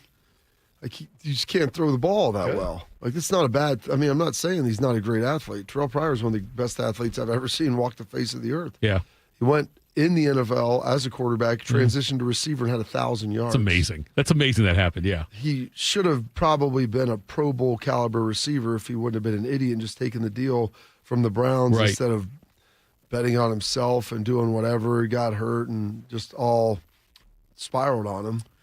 All right, let's do this now. We got AJ coming up, but we will, during the break here, 614-821-1460, 614-821-1460, get a pair of tickets to go see OAR with Gavin DeGraw and KT Tunstall at Kemba Live outdoors, September 10th, 2026. Tickets on sale today at 10 a.m. We'll first caller to call in, we'll claim the tickets. We'll do that. We'll have, Ask AJ. Get ready for that, folks. Next Morning Juice. Delaware County Veterans Services, here for those who served. Located on the ground floor of the historic courthouse in downtown Delaware, our team of Veteran County Veterans Service officers is ready to help you access VA benefits, emergency financial assistance, dental and medical grants, transportation, and more. Need a ride to a VA appointment? Facing a financial emergency? Are you or your spouse simply looking for answers? Then give Delaware County Veterans Services a call. 740-833-2010 to schedule an appointment. Delaware County Veterans Services. Hey, you know that chronic pain in your knees, hip, back, shoulders, whatever joint it might be, it can make life feel impossible. But at QC Kinetics, there's a breakthrough treatment that's giving patients relief, some cases even within 1 day. It's called stem wave therapy. This device has been used for over 20 years in Europe, and it's made its way to the United States. And there's a groundswell of demand for the treatments because the patients are getting real relief from acute pain, and they're spreading the word. Here is the most interesting detail. The device is both a diagnostic and therapeutic, helping Dr. Ray Tesner and the medical team at QC Kinetics find the problem and then trigger your body's own natural healing response. StemWave uses the same technology as lithotripsy, the sound waves that penetrate, spark blood flow, and more cellular activity. That's exactly what you need to promote healing and relief. Wondering if this is a good solution for you or your pain? QC Kinetics is making it easy. Your first treatment is only $49. So call for a consultation and ask about the $49 treatment right here at 380-208-4544. James Laurinaitis here for my guys at Green & Sons, the premier Kubota dealership in Central Ohio. Green & Sons has all the Kubotas you need to tackle your land and come out a winner. They have zero-turn skid steers, tractors from 18 to 171 horsepower, and also utility vehicles. My favorite is my RTV Sidekick. The best thing about Green & Sons is they've been family-owned and operated since 1970, and you will love dealing with the Green family and their winning team. Do what I did and check out Green & Sons located in Mount Sterling and Marysville or online at greenandsons.com for all your Kubota needs. In honor of all those we've lost to cancer and those still fighting and thriving, like basketball analyst and cancer champion Dick Vitale. I want to beat cancer. I'm going to beat it. That's no doubt in my mind. I'm going to win this battle. Defeating cancer will take all of us. Join our team to help fund game-changing research that saves lives. At the V Foundation, V is for victory over cancer. V is for victory over the odds. V is for victory over health disparities, victory over setbacks, victory over the unknown. V is for victory over giving up. Don't give up. Don't ever give up. Donate to the V Foundation to join our team and help save lives. Cancer can take away all my physical abilities. It cannot touch my mind, it cannot touch my heart, and it cannot touch my soul. 100% of donations fund game-changing cancer research. Donate now to the V Foundation at v.org. Tito has had 2 wives. They've both been named Heather. If you know someone named Heather, please warn her. This is Morning Juice. Mike's, we're off of the break there, right, Bo? And we got the dump on. That's a good point. I don't even worry. Yeah. I will never have to ask that question again. For 16 seconds. Yes. Call that the Amber Heard. We got a winner, Bowie, It's a on the 16-second. Yeah, Brent was all over. Well, I was going to say he answered the question, but no, he just called in and he was the first caller. So he told you guys you do a fantastic job. That's very nice of you, Brent. Thank you. Appreciate all the chatters chiming in. By the way, on Monday, we'll recap, obviously, the Ohio State Purdue. Well, we, meaning me and Bobby. Brody always take a Monday off after a Notre Dame game, apparently. So we'll recap the Purdue game with Bill Bender at 6:20. What do you say? 5-ish. 6:25 probably. Over under. Yeah, 6:25 would have put it there. But now it is our favorite time of the week, our favorite way to end the week. This guy. A man with many career achievements. Leading tackler in Centerville football history. Leading tackler in Green Bay Packers history. Still afraid of Larry Knopfsinger. And the crowning achievement, the 3rd member of the Island Boys, A.J. Hawk. A.J. Hawk joins us here now. A.J., good morning. And by the way, if you're listening and you want to do any Ask AJs, fire those in, and we will on the chat, and we will get those asked of AJ. AJ, can you say anything positive about West Lafayette, the atmosphere, the stadium, the fans, the team?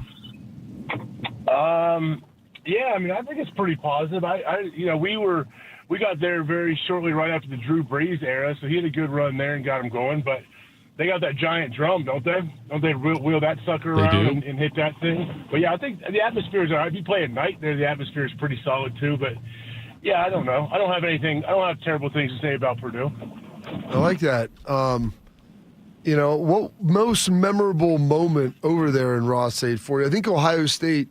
Did you say Thitoff they're 3-4 maybe in like the last 7 games or something? I know we lost there in 2004. John Simon said he lost there twice. They lost there, I think, in 2018, Ryan's first year.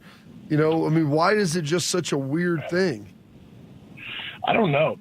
Like, it is a weird thing. Like, the atmosphere, yeah, it's not like not the craziest atmosphere you'll see when you show up for the game when the game starts. But if you are in a game and it's tight, and like you said, we got beat there. Those fans, they're ready to roll. But yeah, they do like to they seem to find a way to win some games that you think they might not have a great chance going into. I don't know what it is about that place, but they got something there, and hopefully this year's Buckeye team, they know not to let their foot off the gas at all. But I have faith that they're going to go out there and take care of business. Speaking of foot on the gas, I know you're driving. You're probably heading over to Indy to do some great stuff with Pat. Your wife put on a driving expedition when we were up there in New York, New Jersey area. Does she get enough credit for her ability to just navigate, a large vehicle at high rates of speed through interstate highways? Luckily that's every day of her life, but when she gets to do it for, when you're in the car, you do pump her up and everyone else pumps her up a little bit and lets her know, yeah, although we may die soon and we are switching lanes at a high rate, and we will get there as quick as we possibly can. But yeah, she takes pride in that. If we got her a full armored tank, I think she would take pride in being able to drive that and weave in and out. Her dad, Chopper, taught her from the jump when he was letting her drive when she was 12, 13 years old, you got to be the aggressor. You always have to be the aggressor when you're driving. Is that what you're going to do with Lenny? Who's going to teach Lennon how to drive? You, Laura, or Papa Chops? We all kind of have already. We've been letting her, we let her drive. We ride shotgun even though she's not 15 yet. We let her drive a decent amount now, but I try to not let Chopper be the guy sitting shotgun with her because he rewards risky left-hand turns that are cutting it tight in front of someone about the T-bone. He really rewards the host, start getting excited and saying, that a way to be aggressive, Chop. So he's not driving with my daughter. Okay, letting 14-year-olds drive. Be careful because I don't have to vacate any wins. Somehow that would happen. But here we go. It's time for this. I got to play it, Bodie. If you come to a fork in the road, ask AJ, he'll help you know. Helmet shining, number 47 bold, he'll point you right where you should go. Just ask AJ. Little Italy wants to know, who was the one player or one team at any point in your career you were actually feared or hated playing against? Oh, that's a good question. I don't know I had big time fear about certain players. There's definitely certain fullbacks that weren't fun to go up against. They just, whatever their body angle and how hard their head was, you knew it was going to be a long day. There was I don't know this guy's name, and I feel terrible about it, but there was a guy in Tampa Bay, I think I've even talked about it. They had a guard that he hit me so hard multiple times. I think we played there in 08, 09 it was, and I forget who this guy is. I don't know his name, I apologize, but this guy was an absolute monster. His head felt like it was 5 tons of granite coming downhill. Seemed to have a tractor beam on me and just found me wherever I was and kept coming after me. I actually talked to him after the game a little bit and tried to let him know how good he was and how hard his head was and how it was a tough day for me. I can't remember his name, but guys like that. Also, I played against Marshawn Lynch multiple times when he was on the Bills and then the Seahawks when they were rolling. Oh, yeah. Marshawn Lynch, man, that guy was not easy to tackle, and he was always mad when you did get him down, even though it'd take 3, 4, 5, 6 of us to get him down. It's those dudes that are built like stumps. I don't think people realize age. Did you ever play against Maurice Jones-Drew? And just oh, yeah. his girth, how thick they are and how short they are. Michael the Burner Turner, Bob. I mentioned Michael the Burner Turner. Yes. He was 5'8", and each one of his legs weighed 150 pounds of muscle. He was so tough to tackle. It doesn't even make sense. That's what people always ask who the hardest guy ever had. I was it was Ricky Williams. And I'm like, Ricky Williams, and that's what I go, he hit me in the chest. I hit him with everything I had. I thought he broke my sternum. I literally walked over, breathing hard, what's wrong? I'm like, Ricky's head is it's like a bowling ball. I got shot with an old school cannon off of a pirate ship, is what it felt like. And I remember telling Zach Thomas that, and Zach was like, you should have tried it before when he was actually still lifting weights. Because Ricky just ate cantaloupe and walked around and went 230. I remember I looked at a picture of him when he first went to Miami and had 1,700 yards back to back. He was Zach goes, he was 255 pounds. He's it wasn't even real, and he was 5'11". Yeah, did they have him? Were him and Ronnie Brown on Miami together? Yes. I know I played against Miami. Yeah, when Ronnie was running Wildcat and Ricky's there. Yeah, that's a long day. That's a long day for the defense, like you said. When those dudes, when their legs are gigantic and they run super hard, in their head, it's just an absolute brick. Yeah, those are the guys I think that you remember when you think back about playing. A couple things here in the chat. Nick says Laura has Ricky Bobby mentality. Also, let's see. Jeff Rimmers Middle Half says Brady Quinn follows all speed limits. I could see it happening. That sounds accurate also. And then hold on, that's a good question. I mean, you've been around Brady a lot. Is Brady a significantly different driver than his sister? He's not as he's probably not as aggressive, but he's still pretty driver because his dad was the same as hers. Obviously, Chopper raised him, but no, she takes the cake. She's very competitive too, so she would love to battle Brady and let him know how much of a better driver she is than him. Emily wants to know how fun was it to have Day on the show yesterday, and said that, and I didn't catch him, but he said Pat McAfee was pushing his buttons and was funny. Is that accurate? Yeah, it was good. Yeah, he was great. I appreciate Ryan coming on. But yeah, Pat was just, telling him, you guys are awesome. You're so good. You've made it. You're number one. You guys, pumping him up, trying to joke you're good. Take it easy. Just, Ryan was awesome. Ryan started to almost stand up and take his mic off towards the end when Pat tried to, was messing with him, telling him how awesome they're doing. Oh, that rat poison, man, just pumping him up. And I said, one of the great things, AJ, I was over there at practice yesterday, and maybe this is why. I mean, he was coaching the field goal and field goal block like it was the last play of, a third down for the game in the national championship. And it's everything matters. And that probably leaned in even more with Pat just trying to gas him up the whole time yesterday. Yeah, it's a weird, it's a great situation they're in, but the standard is so high and what they've done and how good they are. You have to every single day be on them and make sure that you're preparing like you're a team that, has 0 wins basically, and you're trying to find a way to get your first win. And Ryan's been doing an awesome job of that. And obviously the guys are able, they're so they just seem so mature and they're able to handle so much. So I give them a lot of credit. If you come to a fork in the road, ask AJ, he'll help you know. Helmet shining, number 47 bold, he'll point you right where you should go. Just ask AJ. Kyle wants to know, as a man who reportedly drives with both feet, what are your thoughts on using both feet to put on your pants every morning? Oh, Are you jumping into them? That's what or it sounds are you, like. Sitting down? Someone honked at you there, AJ. Yeah, man, that was a big honk. This thing, it's a big dump truck. This is wild. That guy's mad, actually. Don't worry about it. But, I think if you're jumping into it, if you're holding him and jumping into it, that credit to you is like a Cirque du Soleil act. But no, I mean, I'm the normal. I'm driving with 2 feet at the moment as I'm speaking, but I put my pants on one leg at a time. But when you do, you make gold records, I've heard. That's what There we go. Zoo Reviews has an idea for a shirt for our show. Want to know what you think about this one? A shirt that says "The Juice is Loose," written across stomach, and a drawing of Bobby, Tito, and Bodie driving a white Ford Bronco across the chest. Do you think we could get that made do you think the fan would make that, or would they reject it with "The Juice is Loose"? How would they not lean into that and love that? I mean, and if they don't want to do it, guess what? We got the internet. You can go make a shirt right now. They'll drop ship it to your house. You probably need 100 of them, though, because those are going to sell out quick. I'll wear them. I think that's a great idea, honestly. Let's do it then. Oh, OJ, I mean, listen, R.I.P.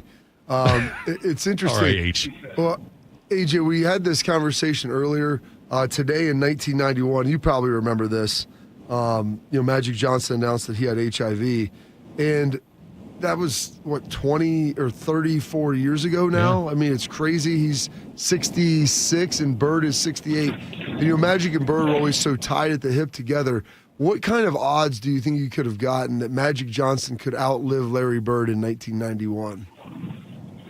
I would say you have really, really good odds, Bob, especially if we didn't know a whole lot, I guess, back then with whatever's going on. But, yeah, Magic looks great. I mean, I always see him, too, like, every year he either rents a big mega yacht for a couple million a week or something, and he cruises around all over. I think Steve Harvey has joined him a few times. Like, Magic's doing it. Magic knows he seems to be living his life, man. He seems to be having fun. But you're right. It seems that's 34 years ago. I wonder what Magic thought, what his expectations were back then as well. He's got to be pretty dang happy with how it's going. Dave Sigmanosin was yesterday years old when he found out that Bobby played in the NFL. He was surprised. He had no idea until yesterday that Bobby played in the NFL. How surprised are you by that? I mean, that's a little surprising, I guess, when Bob's out there. Bob looks like he plays in the NFL still. But, that's the thing people don't realize, too. Like, there's kids that don't know who Tom Brady is. And he's only been out of the league 2, 3, 4 years, whatever it might be. Like, it's a what have you done for me lately situation. I think that we need to understand that and never assume, I guess, that anybody knows anything about what you did. Well, I believe me, I wasn't upset. Well, I was kind of shocked. I'm like, what do you think that I'm doing around here all the time? You think I just wandered in and showed up and Ryan let me walk around? And I go, yeah. I was like, dude, I was drafted in the first round. We had 5 that year. He goes, wait, really? And he goes, you guys win it all? I'm like, no. And you really want to talk about it? And so I outlined it because Schlegels always drops out whatever we gave up to Penn State, like 147 yards of total offense in 05 and still lost. And that was the least that they had given up to Penn State that on Saturday since that game. And so Schlegels was so pumped to bring that up and talk about it again.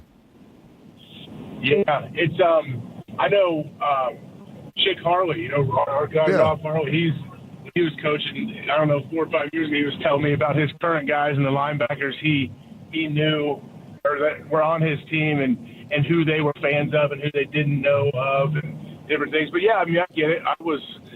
There's a lot of times, I guess I would just never tell the guy that I didn't know they played. I would just assume, yeah, of course I know you played. Tell me again which teams you played for. I would just try to act like I knew. That's fair. I think that's what I think that'd probably be the right play on that one. Another Ask Age here. I can't remember who it was that put it in there. I'm trying to find out, but they wanted who was the strongest player. There we go. It was from Jeffers Middle Half. Strongest player you ever played with or against? Okay. I mean, and take out juicers. Don't count any juicers. Just people you know were clean. Oh, no. Well, I mean, I don't know anyone that technically was – I don't have any confirmed juicers. I got suspicions, though, that guys I played against. I don't have any confirmed. But honestly, RIP, awesome guy. Mike Kuzla. I think Bob would agree. Yeah. Mike Kuzla might be the strongest human I've ever come across. Like, the guy could – weight room strength, on the field strength, whatever it took. Like, Kuzla could have built the pyramids himself. Like, he could have carried the stones up there and done it. Like, he was that strong. So, yeah, I still don't know anyone that topped him. You going to head any high school football games tonight? Bear the elements and get on out there? You know what? I never say never, but probably not tonight. I don't know. We'll see. Elements. I love these elements. I love wind. I like this cold, windy, like dark day. I like trick or treat Halloween type weather, and we've had a little bit of that lately. I'm a fan. AJ, drive carefully. Enjoy your weekend. We appreciate it, and we'll do some more Ask AJ next week. All right. That sounds good. Thanks, guys. All right, you're the man. That was AJ Hawk right there. Hop on the right foot and do the wrong thing. We just had another question come in at the very end by Patrick. Would AJ ever get into coaching at a higher level, or is that ship sailed? Freeman, Laurinaitis, Schlags, AJ and Bobby could be the next to carry the torch. Well, save that for next week. You think I'm going to actually remember that for next week? No, make sure one of them writes it. Say, okay, Patrick, make sure you ask us next week on that bat time, same bat channel. Yes, make sure you do that, and we will make sure to ask that question of AJ. I just wanted to get him on the phone because, who knows? Him and Laura might die in a fiery crash together. Bob, the things that I was hearing there in the elements, an optimistic point of view. I'm hearing horns honking, and I'm hearing a lot of rumble strips. AJ's a pretty good driver. I'm sure he is. I'm just saying, he has great peripheral vision. That's fine. Because I don't know if, the average person has as good a peripheral vision as he does, his wife included in that mix. So I was sitting up front, and maybe he let me sit up front with him. I'm like, what, so I'm first to die up here? Right, yeah. So I was just gassing Laura up, man. We're driving like 85 miles an hour, a lot of blind lane shifts. I mean, it was exciting. It feels like if you just move over. New York isn't the best place to drive aggressively. Well, I said if we all die, we die together, Now, if I'm in that car with you, I'm finding the two girthiest athletes and sitting between them. They had a couple spots open beside of Nick. I said we might be able to throw in on those.